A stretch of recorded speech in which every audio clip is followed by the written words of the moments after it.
Hello बच्चों, कैसे हैं आप सब। तो मैं आशा और उम्मीद करता हूँ कि आप अच्छे होंगे, मस्त होंगे और आप अपने पढ़ाई को अच्छे से तो नहीं कर रहे होंगे, वो तो मुझे भी पता है क्योंकि मैं भी कभी आपके साइड में हुआ करता था। तो मैं आशा और उम्मीद करूँगा कि आप अच्छे होंगे, आप अपनी पढ़ाई कर रहे होंगे। तो हमने पिछले लेक्चर्स में किरण पुंज, किरण, समांतर किरण पुंज, अभिसारी किरण पुंज, स्रोत, प्रकाश, प्रकाश के कुछ गुणों के बारे में पढ़ा था। आज से मेरा स्टार्ट हो रहा है एक्चुअल फिजिक्स, जो हमें पढ़ना है, जो क्लास 10th के बोर्ड एग्जाम के लिए बहुत महत्वपूर्ण है। हमने तो 3 लेक्चर सिर्फ बेसिक में बिताया है। क्या वो इम्पोर्टेंट नहीं था? वो भी इम्पोर्टेंट था, उससे भी क्वेश्चन आ सकता है। पूछ देगा ऑब्जेक्टिव में, निर्वात में प्रकाश की चाल कितनी होती है। तो आप प्रकाश के गुण के बारे में जानते होंगे, तभी तो आप आंसर दे पाओगे। तो इसीलिए हमने आपको बेसिक पढ़ाया। हालांकि मैंने जितना पढ़ाया है वो सब एनसीईआरटी में है, मेंशन किया हुआ है, तो वो सब भी इम्पोर्टेंट है। आज से मेरा लेकिन एक्चुअल फिजिक्स से स्टार्ट हो रहा है, भौतिक विज्ञान, एक्चुअल सच में। आज से मेरा पहला चैप्टर स्टार्ट हो गया है। इसके बाद हम अपवर्तन पढ़ेंगे। पहले परावर्तन पढ़ लेते हैं। परावर्तन से रिलेटेड आपका अपवर्तन है। अपवर्तन के बाद मानव नेत्र आता है। उसके बाद हम कुछ केमिस्ट्री के चैप्टर पढ़ेंगे, रसायन विज्ञान जिसे बोलते हैं। उसके बाद हम बायोलॉजी के चैप्टर में चलेंगे। सबसे पहले हम फिजिक्स के पहला चैप्टर का नाम, जिसका प्रकाश का परावर्तन है, आज जाके लेक्चर नंबर 4 में मेरा जा रहा है होने स्टार्ट, प्रकाश का परावर्तन। 3 लेक्चर तो हमने सिर्फ बेसिक में करा, आपको समझाने के लिए, आपको बताने के लिए, क्योंकि आप यदि 8 और 9th क्लास में ढंग से नहीं पढ़े होंगे प्रकाश के बारे में, तो यहाँ आके 3 के क्लास पीछे लेक्चर हुआ है, उसमें आप ज़रूर कुछ सीखे होंगे, ज़रूर कुछ सीखने को मिला होगा आपको। तो चलिए आज के लेक्चर को कंटिन्यू करते हैं। सबसे पहले हम समझेंगे प्रकाश का परावर्तन क्या होता है। ये प्रकाश का परावर्तन, तो प्रकाश के बारे में तो आप सबको पता होगा। प्रकाश का अर्थ होता है उसकी उपस्थिति में ही हम किसी वस्तु को देख पाते हैं। अगर आज प्रकाश नहीं होता तो हम किसी वस्तु को नहीं देख पाते। किसी भी वस्तु को देखने के लिए हमें प्रकाश की आवश्यकता होती है, क्योंकि जब प्रकाश किसी दूसरे वस्तु पर पड़ती है और उस वस्तु पर पड़ने के बाद हमारे आंखों तक आती है, इसी के कारण हम किसी वस्तु को देख पाते हैं, वरना आज हम किसी भी वस्तु को नहीं देख पाते। बहुत सारे बच्चे तो बोल रहे होंगे कि दिन होता है इसीलिए देख पाते। नहीं भाई, दिन में भी सूरज का रोशनी जो है वो किसी के वस्तु पे पड़ता है और वस्तु पे पड़ने के बाद वो हमारी आंखों तक पहुंचता है, इसी के कारण हम किसी वस्तु को देख पाते हैं। अगर सूरज नहीं उगे और रात ही रहेगा तो क्या हम किसी वस्तु को देख पाएंगे? नहीं। अंधेरी रात रहेगा तो नहीं। सर कोई बोलेगा हम तो अभी देख लेते हैं। अभी देख लेते हो कि भाई, क्योंकि चंद्रमा का इजोत आता होगा, रोशनी आता होगा, इसी के वजह से आप देख लेंगे। लेकिन वहाँ भी तो प्रकाश आ रहा है। अगर प्रकाश नहीं होता तो आप नहीं देख पाते, वहाँ भी कुछ तो प्रकाश आता होगा। यही वजह है कि आप किसी वस्तु को देख पाते हैं।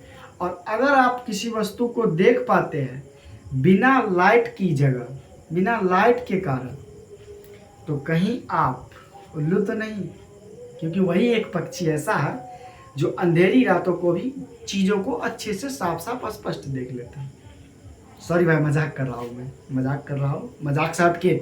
चलिए सबसे पहले हम जानेंगे प्रकाश का परावर्तन क्या होता है। ये प्रकाश का परावर्तन, तो जैसा कि बता दें हम कि प्रकाश के बारे में ही हमने 3 लेक्चर पढ़ा है, तो हमको प्रकाश के बारे में बताने की कोई ज़रूरत नहीं होगी, क्योंकि वो आप लोगों को आता ही। लेकिन मैं थोड़ा सा परिभाषा और भी दे देता हूँ तब तक। प्रकाश वह भौतिक कारक है जिसके माध्यम से हम किसी वस्तु को देख पाते हैं।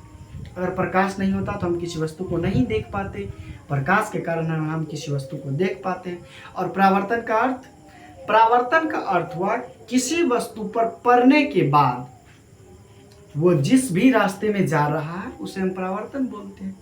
कोई परावर्तक सतह पर प्रकाश की किरण पड़ेगा और पड़ने के बाद वो अपने ही माध्यम में लौट जाएगा, तो इस घटना को हम प्रकाश का परावर्तन कहते हैं। बेसिकली परावर्तन का अगर मेन अर्थ समझा जाए तो ये हो सकता है कि जब कोई प्रकाश की किरण किसी परावर्तक सतह पर पड़ती है तो पढ़ने के बाद वो अपने ही माध्यम में लौट जाती है।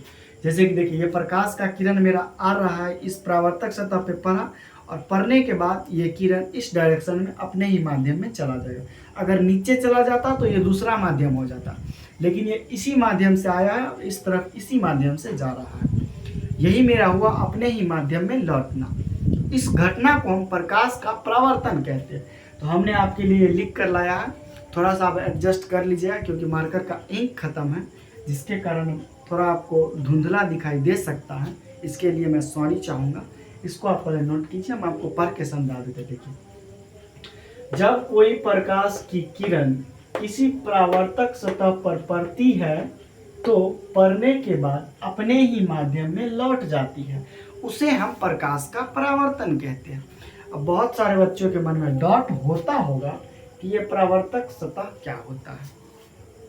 तो प्रकाश की किरण जिस सतह पे पड़ती है ना, उसी को हम परावर्तक सतह बोलते हैं। और भी चीज़ें क्लियर करूंगा मैं। सबसे पहले आप इसको नोट कीजिए और इसको नोट करने के बाद आप कमेंट में लिखिए यस मैंने लिख लिया, डन। इसके बाद आगे हम चलेंगे। इसको पहले आप नोट कीजिए। इसके लिए आपको 10 सेकंड मिलता है, नोट कीजिए इसको।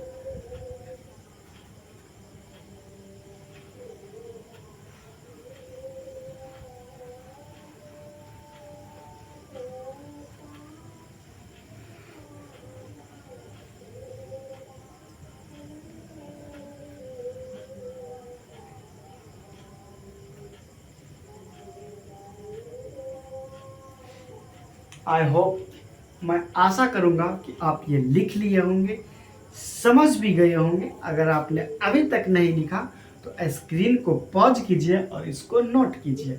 नोट करने के बाद कमेंट में लिखिए डन, ताकि मैं आगे चलूं।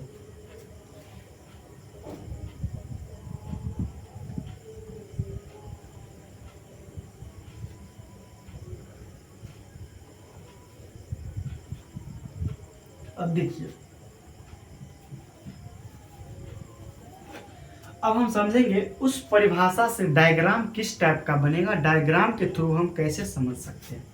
तो देखिए, ये मेरा कोई सतह है, इसको इस टाइप से कर देंगे तो यही मेरा हो गया परावर्तक सतह। यही मेरा हो गया परावर्तक सतह।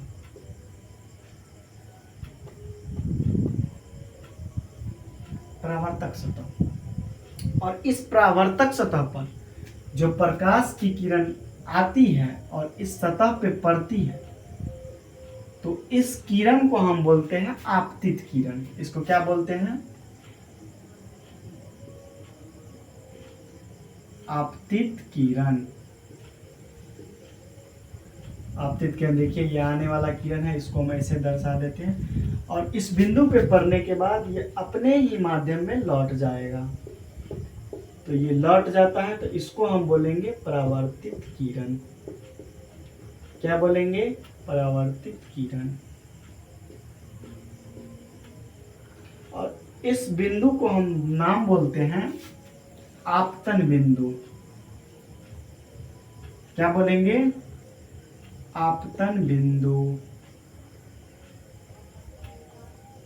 और इस आपतन बिंदु पर जो एक लंब खींचा जाएगा उसे हम लोग कहेंगे अभिलंब।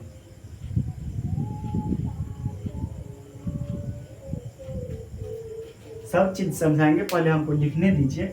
अब देखिए, आपतित किरण और इस अभिलंब के बीच में जो कोण बनेगा उसको हम लोग बोलते हैं आपतन कोण।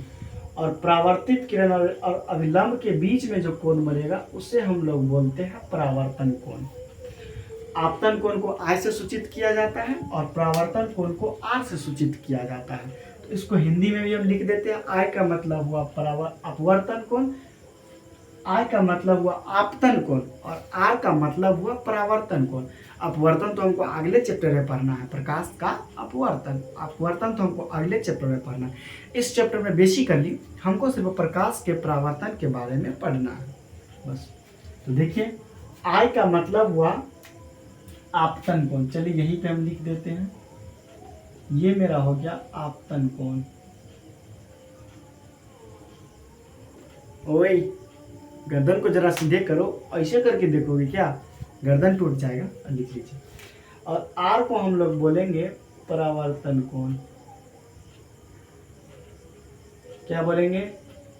परावर्तन कोण।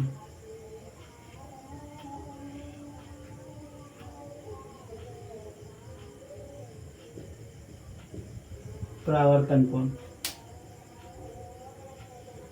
मैं आपसे यह चाहता हूं कि आप इसको पहले नोट कीजिए, और नोट करने के बाद अगर आप लिख लेंगे तो कमेंट में आप लिख दीजिएगा डन। और डन लिखने के बाद हम इसको अच्छे से समझाएंगे। पहले आप इसको नोट कीजिए, इसको अच्छे से लिखना है, बहुत अच्छे से फ्रेश लिखना है।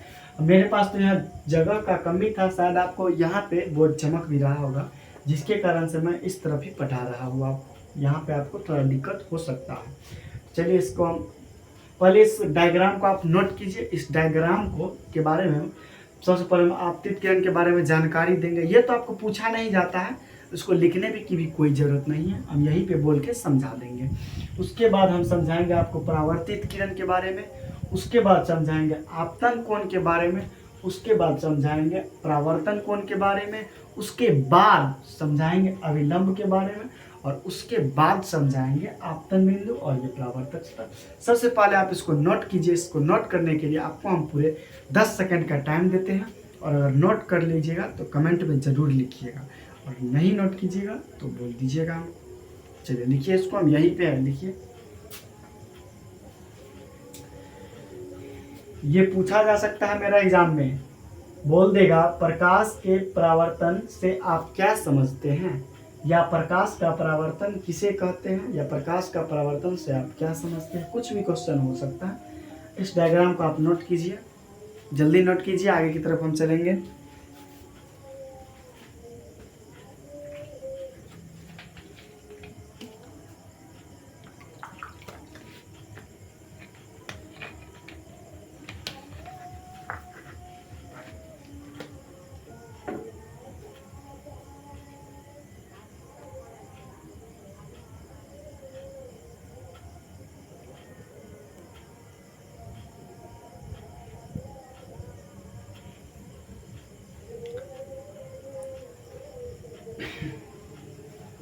मैं आशा करता हूं कि आप ये लिख लिए होंगे, नोट कर लिए होंगे।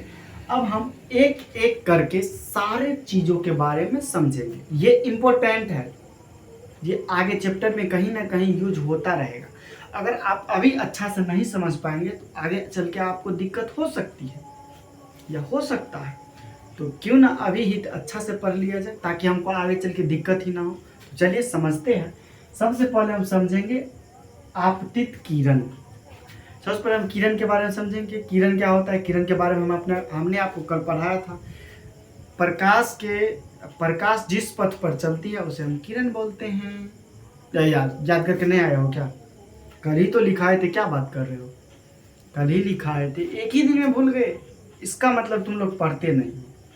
पढ़ाई करो, पढ़ाई करने से हो जाता है, रिजल्ट भी बनेगा, खुशी भी मिलेगी।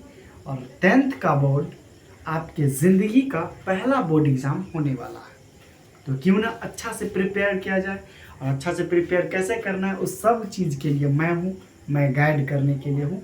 आपको सबसे पहले मैं जितना बताऊँ आपको उतना करते चलना है।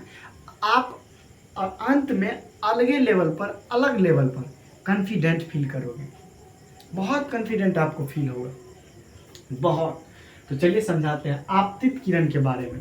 तो जब कोई किरण किसी परावर्तक सतह पर पड़ती है तो उसे ही हम आपतित किरण कहते हैं। जब कोई किरण परावर्तक सतह पर पड़ती है तो उसे ही हम आपतित किरण कहते हैं। परावर्तित किरण किसे कहते हैं? जब कोई किरण परावर्तक सतह पर पड़ने के बाद अपने ही माध्यम में लौट जाती है, उसे हम परावर्तित किरण बोलते हैं।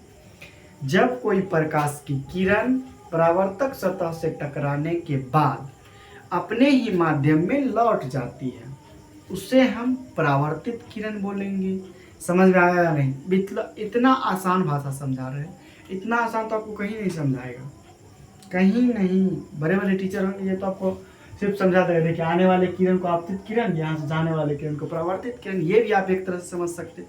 अब चलिए अगला चलते हैं आपतन बिंदु के बारे में। तो देखिए आपतित किरण और परावर्तित किरण जिस बिंदु पर मिलती है क्या बोला हमने, गौर से सुनिएगा। आपतित किरण और परावर्तित किरण जिस बिंदु पर मिलती हैं उसे हम आपतन बिंदु कहते हैं। बोलो भाई, समझ में आया या नहीं? इतना आसान बात देखिए, आपतित किरण और परावर्तित किरण जिस बिंदु पर मिल रही है उसे ही हम आपतन बिंदु कहते हैं। समझ में आया या नहीं? अब अभिलंब के बारे में जानते हैं। देखिए, आपतन बिंदु पर खींचा गया लंब अभिलंब कहते हैं। यहाँ पे लंब में आपको बहुत कोई दिक्कत हुआ तो हमको समझा देते हैं। लंब का अर्थ होता है एक रेखा पर दूसरा रेखा का सीधा खड़ा होना। देखिए, ये एक रेखा मान लेते हैं, इस पर सीधा हम खड़ा कर देते हैं तो ये मेरा लंब हो जाएगा। यही आपको समझना। अभिलंब, आपतन बिंदु पर खींचा गया लंब अभिलंब कहलाता है। परावर्तक सतह तो हम आपको बता ही दिए, जब प्रकाश की किरण जिस सतह पर पड़ती है उसे हम परावर्तक सतह बोलते हैं। दैट्स इट, इतना ही हमको समझना है। और चलिए अब अगला समझेंगे हम आपतन कोण। तो आपतन कोण के बारे में गौर से देखिए। देखिए, आपतित किरण और अभिलंब के बीच में जो कोण बन रहा है उसे हम लोग बोलते हैं आपतन कोण। बताओ ऐसा है, समझ में आया नहीं? आपको डायग्राम देख के सारा का सारा चीज खुद पता करना है, इसमें कुछ बताने वाला है ही नहीं। क्या है, देखिए, आपतित किरण और अभिलंब के बीच में जो कोण बनता है उसे हम आपतन कोण कहते हैं, और परावर्तित किरण और अभिलंब के बीच में जो कोण बनता है उसे हम परावर्तन कोण कहते हैं। बस सारा का सारा चीज तो हमने एक्सप्लेन कर ही दिया।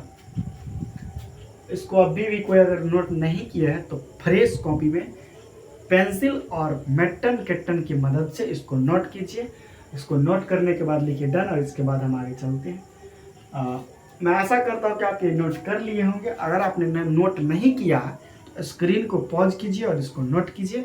हम अब इसके नियम की तरफ चलते हैं।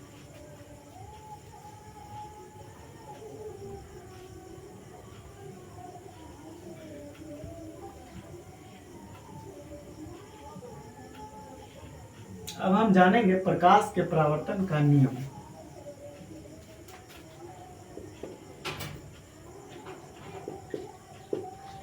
प्रकाश के परावर्तन का नियम।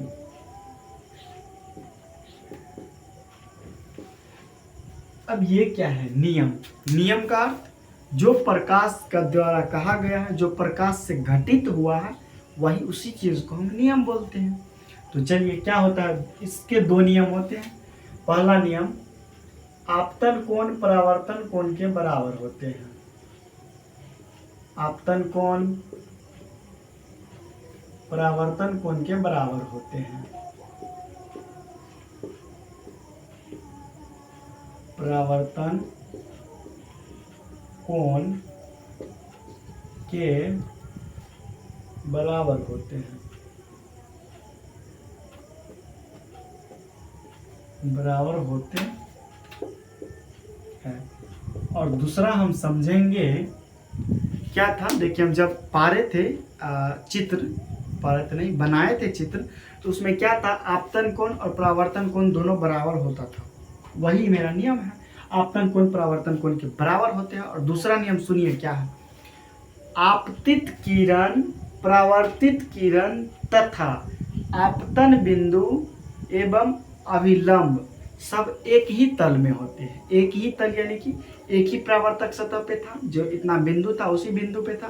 तो क्या हम बोलेंगे, आपतित किरण परावर्तित किरण तथा अभिलंब एक ही तल में होते हैं। देखिए इसको, आपतित किरण कमा परावर्तित किरण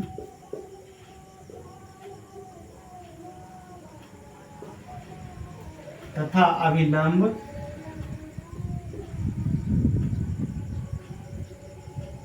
अभिलंब है ये मेरा अभिलंब एक ही तल में होते हैं। आपतित किरण, इसको अच्छे से लिख लीजिए भाई, समझ नहीं आएगा। देखिए, आपतित किरण परावर्तित किरण तथा आपतन बिंदु पर, आपतन बिंदु वही हुआ अभिलंब के पास, आप परावर्तित तथा अभिलंब एक ही तल में होते हैं।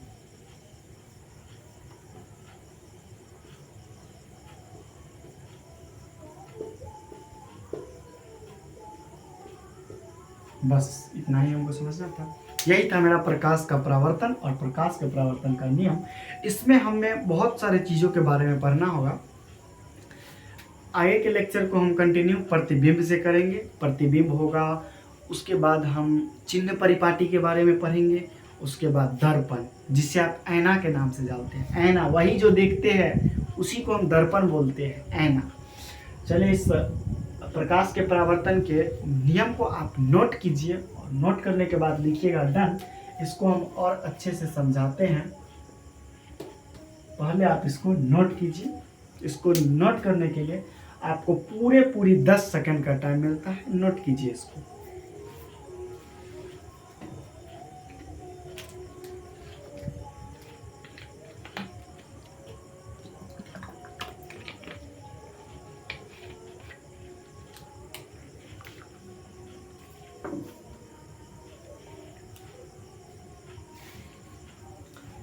मैं आशा और उम्मीद करता हूं कि आप नोट कर लिए होंगे। अब चलिए, ये जो लिखा हुआ है इसके बारे में हम अच्छे से समझते हैं क्या ये बोल रहा है। देखिए, पहला नियम है मेरा, आपतन कोण परावर्तन कोण के बराबर होता है। यानी कि मेरा आपतित किरण और अविलंब के बीच में जो मेरा आपतन कोण बना था वो, और परावर्तित किरण तथा अविलंब के बीच में जो कोण बना था परावर्तन कोण, वो दोनों आपस में बराबर होते हैं।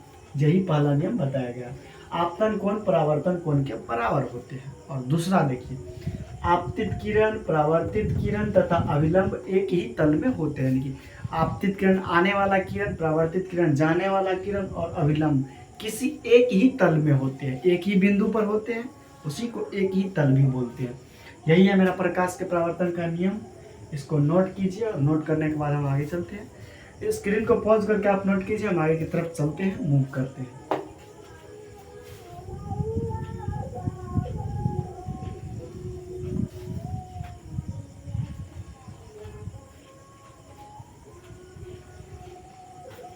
तो देखिए,